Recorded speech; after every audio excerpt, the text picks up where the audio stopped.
All right, lesson 4-7, page 187. So continuing our work with our properties, we learned that distributive property yesterday.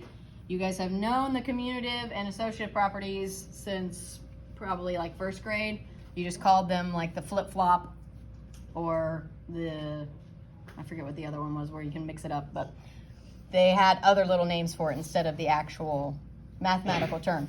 So the distributive property that we learned yesterday, math message says, use the distributive property to write two equivalent expressions for the area of the rectangle. So thinking about how do we find the area of a rectangle, first of all, what would we do? 6. Length times width. Length times width. So right now we have our A is the total of this side, and then we have a B and a C for the total of this side. So how could I write that I need to multiply those sides together? Think back to what we did yesterday.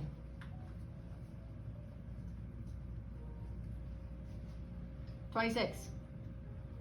B plus C times A. B plus C times A. There's something else I need to do. What do I need to add in there? 16?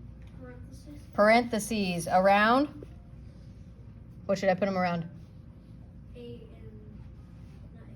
B and C. B and C, good. So we have to add the B and the C together first, and then we would be multiplying times A. Does it matter the order that I did that in? Could I flip these two around? Like, could I put it like this? A times B plus C. Would that change the answer? 16. No. Remember, that's the commutative property, right?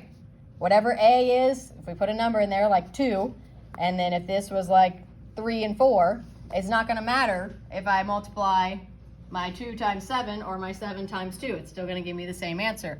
So now, that's the undistributed. Now imagine distributing that A out over our parentheses like we did yesterday.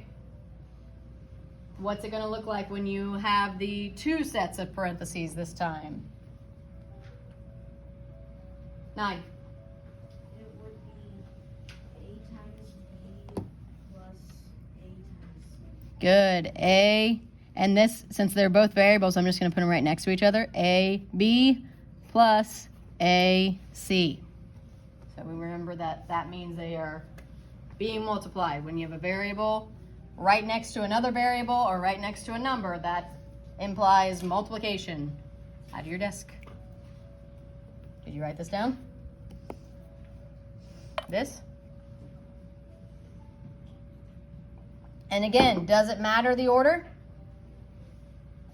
Not in this one, right? Because we're doing all multiplication and addition. Both of those can be flip-flopped and it would not change. So I could have B times A plus C times A, or C times A plus B times A. It would not matter which way I flip those around. I'm still going to get the same answer. So now we're going to go down and we're going to generalize our other properties, meaning that we're going to do what we just did up here. This is the generalization of the distributive property, meaning that I could put any numbers in there and it would work out as long as I put them in the same spots. If I say that A is 2, then there has to be a 2, a 2, and a 2. If I say that B is 3, I'd have to have 3 and 3. If I say that C is 4, I'd have to have a 4 and a 4. So that's what they mean by generalizing, showing it with variables so that you know no matter what numbers I use, as long as I put them where those variables are, it will work out as the same answer. So now we're going to do the same thing with our other properties down here. Use variables to write general equations representing each of the properties listed below.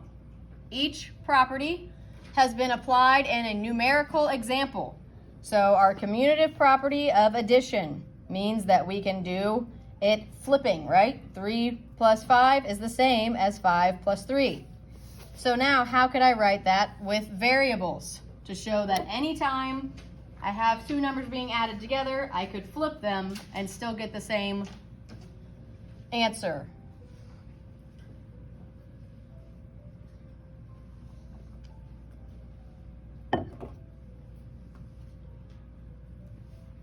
26, what do you think? A plus B equals B plus A. Perfect. A plus B equals B plus A. So whatever we say A is, we'd have to plug it in with those places. Whatever we say B is, we'd have to plug it in those places. And it shows that it doesn't matter the order. We can add it both ways and it's still the same answer. So now commutative property of multiplication. Our example now is 3 times 5 equals 5 times 3. So how would I generalize that with variables? 4. B times C equals C times B. Very good. B times C equals C times B. So whatever those letters, whatever those numbers actually are, I can flip them and still get the same product. Good. Next one, associative property. This is the ordering. It doesn't matter what order we add numbers or what order we multiply numbers, we will get the same answer. So our example here for the associative property of addition, we have 3 plus 5 plus 2 in parentheses equals 3 plus 5 in parentheses plus 2. So meaning we can add these first and then add on our 3, or we can add these first and then add on our 2, and it's still going to be the same answer. So how could I put in variables to replace those numbers now? 7. A plus X plus Y in parentheses X plus Y in parentheses. Good. Okay. equal to Mm-hmm. A plus X in parentheses plus Y. Very good. So you're keeping those variables in the same order. 17. Keeping those variables in the same order, just changing where you put your parentheses. So that's telling you you're changing which ones you're adding first. And then we have the same property, but now with multiplication. So we have 3 times 5 times 2 in parentheses equals the same as 3 times 5 in parentheses times 2. How would I show with variables now? 6. A times B times C in parentheses And I'm going to put them like that. equal to A times B in parentheses times C. Very good. And remember, I'm trying to start using that dot every time we have the multiplication symbol instead of the X, so we don't get confused with our variables, right?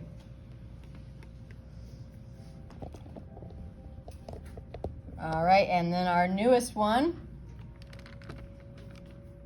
our distributive property of multiplication over addition over here, and then over subtraction over here. So if we look, let's just look at only the addition one.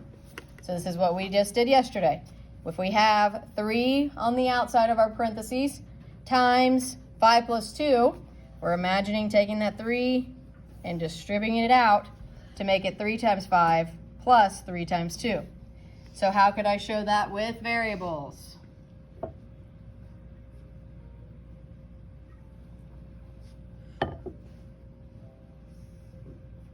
$16.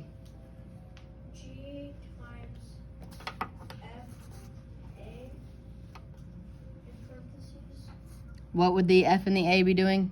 Multiplying or addition. addition? So F plus A, good, equals, now imagine distributing that G out.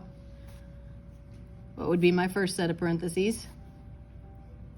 Yeah, G times F and then G don't forget your, what goes to be plus, good. G times A. G times A, good. And now we're doing the same thing, but now we are subtracting on the inside of our parentheses. So we're doing it over subtraction. How would that look with variables? 9?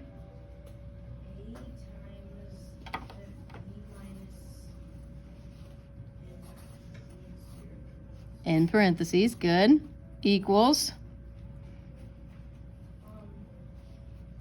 A times B plus plus I mean, minus. Yes, this one's over subtraction. So whatever's on the inside of your parentheses here has to be between your parentheses on the distributed side. So then A times C on that side.